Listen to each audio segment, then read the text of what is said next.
আসসালামু আলাইকুম। সকলকে মোর্শেস টিউটোরিয়ালের পক্ষ থেকে স্বাগতম। আশা করি সকলেই ভালো আছেন। আজকে আমরা আলোচনা করব অষ্টম শ্রেণীর গণিত বইয়ের মুনাফা 2.2 অনুশীলনীর 11 নম্বর অঙ্কটি। চলো আমরা অঙ্কটি পড়ে নিই। অঙ্কটি কি বলা আছে? 11 নম্বর অঙ্কটি বলা আছে যে কোন শহরের বর্তমান জনসংখ্যা 64 লক্ষ। শহরটির জনসংখ্যা বৃদ্ধির হার প্রতি হাজারে 25 জন হলে 2 বছর পর ওই শহরের জনসংখ্যা কত হবে? তাহলে চলো আমরা অঙ্কটি কিভাবে সমাধান করব দেখে নেওয়া যাক। দেখো যে বলা আছে বর্তমান জনসংখ্যা কত ছিল? 64 লক্ষ। তাহলে 64 লক্ষ। ওকে। জনসংখ্যা বৃদ্ধির হার, এখানে জনসংখ্যা বৃদ্ধির হার কত দেওয়া ছিল কোশ্চেনে দেওয়া ছিল যে ওই জনসংখ্যার হার প্রতি হাজারে, বৃদ্ধির হার প্রতি হাজারে 25 জন হলে 2 বছর পর ওই শহরের জনসংখ্যা কত হবে? তাহলে এখান থেকে দেখো আমরা জনসংখ্যা বৃদ্ধির হার, তাহলে আর ইকুয়াল এই যে 25 ভাগ 1000। এখন হার বের করতে বলছে, এজন্য 100% দ্বারা গুণ দিতে হবে। ওকে। তাহলে এখন এখানে আমাদের কত ছিল? 25, নিচে আমাদের কত ছিল? 1000 গুণন 100, এখানে হলো পার্সেন্ট। তাহলে আমি যদি লঘিষ্ঠকরণ করি তাহলে এখানে আমাদের কি হচ্ছে? ওকে। এখন দেখো, তাহলে আমি যদি এখানে ক্যালকুলেশন করি তাহলে এই যে লব এবং হরকে কাটা যায়। কত দ্বারা কাটাকাটি করা যায়? যে স্যার এখানে 100 দ্বারা 100 কে ভাগ যায়, আবার 100 দ্বারা 1000 কেও ভাগ দেওয়া যায়। তাহলে এখানে যদি 100 দ্বারা 100 কে ভাগ দেই 1 হচ্ছে, আবার 100 দ্বারা যদি 1000 কে ভাগ দেই এখানে 10 হচ্ছে। ওকে। এখন আবার দেখো উপরে 25 নিচে 10, তার মানে উপরের লবটিকে 5 দ্বারা ভাগ যায় আর হরটিকেও 5 দ্বারা ভাগ যায়। তাহলে আমি 5 দ্বারা যদি ভাগ দেই তাহলে এখানে 5 হচ্ছে, নিচে 2 হচ্ছে। তাহলে আমি মুনাফা জনসংখ্যা বৃদ্ধির হার কত পেলাম? 5/2%। ওকে। তাহলে আর এর মান আমাদের 5/2। আমাদের সময় কত দেওয়া আছে? n বছর। দেখো আমি এখানে লিখেছি যে এখানে জনসংখ্যা বৃদ্ধির ক্ষেত্রে চক্রবৃদ্ধি মূলধনের সূত্রটি প্রযোজ্য। আমাদের চক্রবৃদ্ধি মূলধনের সূত্র কি? যে c equal p into 1 plus r power n। আমি তাই লিখছি।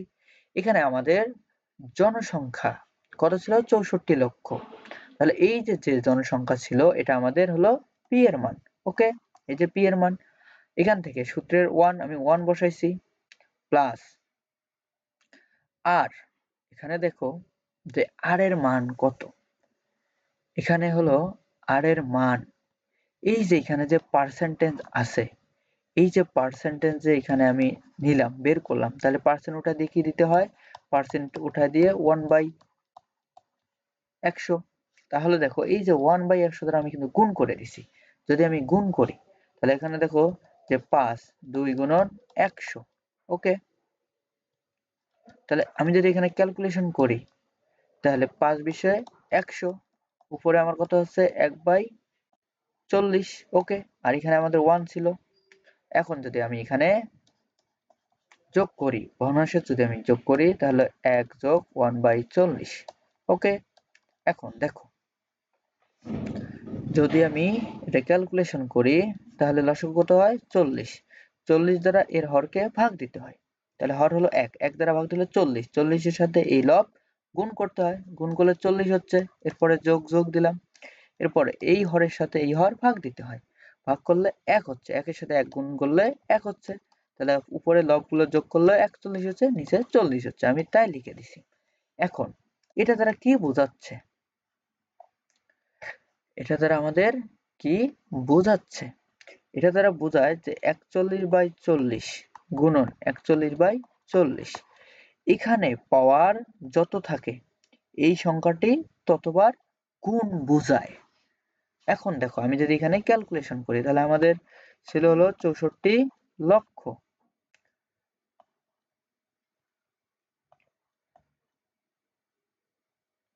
আমাদের ছিল 64 লক্ষ।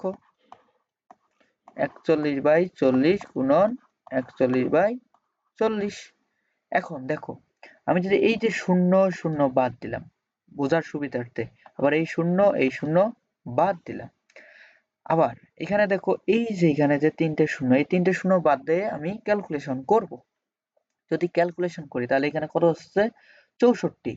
তাহলে 64কে যদি আমি 4 দ্বারা ভাগ দিই, কারণ 64কে 4 দ্বারা ভাগ যায়, 64কে 4 দ্বারা যদি আমি, তাহলে এই 64কে যদি আমি 4 দ্বারা ভাগ দিই তাহলে কত হয়? আমরা জানি যে 4 ষোলো 64। তাহলে এই 4 দ্বারা এই 4কে কাটলে 1, আর এখানে 64কে কাটলে 16 হচ্ছে। আবার এই 4 দ্বারা যদি এই 16কে ভাগ দিই তাহলে এখানে 4 হচ্ছে। এখন আমি যদি এই 4, এখানে আমি কয়টা শূন্য বাদ দিয়েছিলাম? 3টে শূন্য, তাহলে এখানে আমি 3টে শূন্য দিয়ে দিলাম এখন, তাই না? এখানে আমি 3টে করে শূন্য দিয়ে দিলাম। এখন যদি এই যে 4000 গুণন 41 গুণন 41 যদি আমি করি তাহলে এখানে আমাদের কত হচ্ছে? দেখো যে 67,24,000। ওকে, তাহলে বর্তমান জনসংখ্যা, তাহলে জনসংখ্যা কত? 67,24,000। আশা করি সকলেই বুঝে গেছো। এরপরে চলো আমরা 12 নম্বর অঙ্কটি সমাধান করার চেষ্টা করি। আমাদের 12 নম্বর অঙ্কটি কি ছিল কোশ্চেন বইয়ে? যে এক ব্যক্তি একটি ঋণদান সংস্থা থেকে বার্ষিক 8% চক্রবৃদ্ধি মুনাফায় 5,000 টাকা ঋণ নিলেন। কত টাকা ঋণ নিয়েছিল? 5,000 টাকা। এখন বলছে যে প্রতি বছর শেষে তিনি 2,000 টাকা করে পরিশোধ করেন। প্রতি বছর শেষে তিনি 2,000 টাকা করে পরিশোধ করেন। দ্বিতীয় কিস্তি পরিশোধের পর তার আর কত টাকা ঋণ থাকবে? কত টাকা ঋণ থাকবে আমাদের এটা বের করতে বলছে।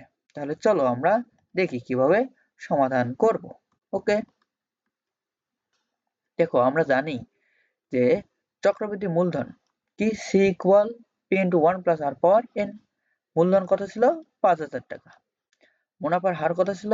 8%। আর সময় কত ছিল? 1 বছর।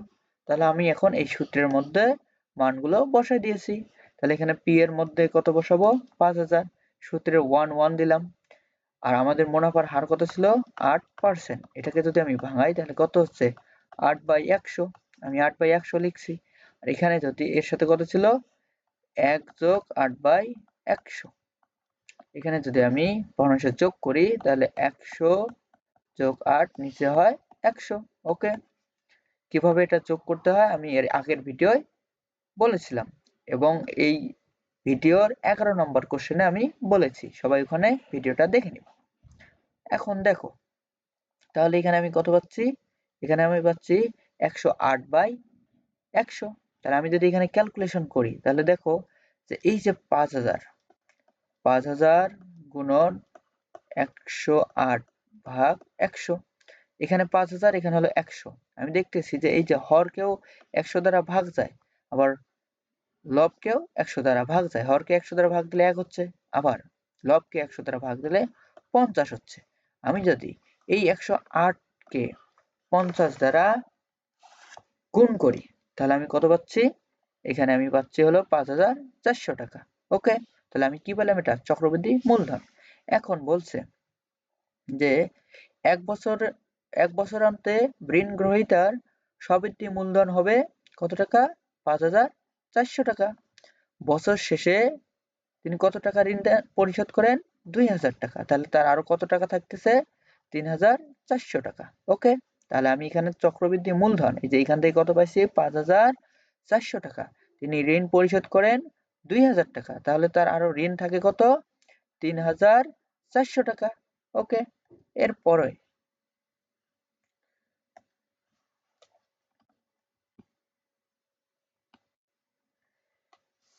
আবার এখানে দেখেন যে আবার 3,400 টাকার 1 বছরের স্ববৃদ্ধি মূলধন সবৃদ্ধি মূলধন কি আমরা সূত্র কি জানি, C equal P into 1 plus R power N.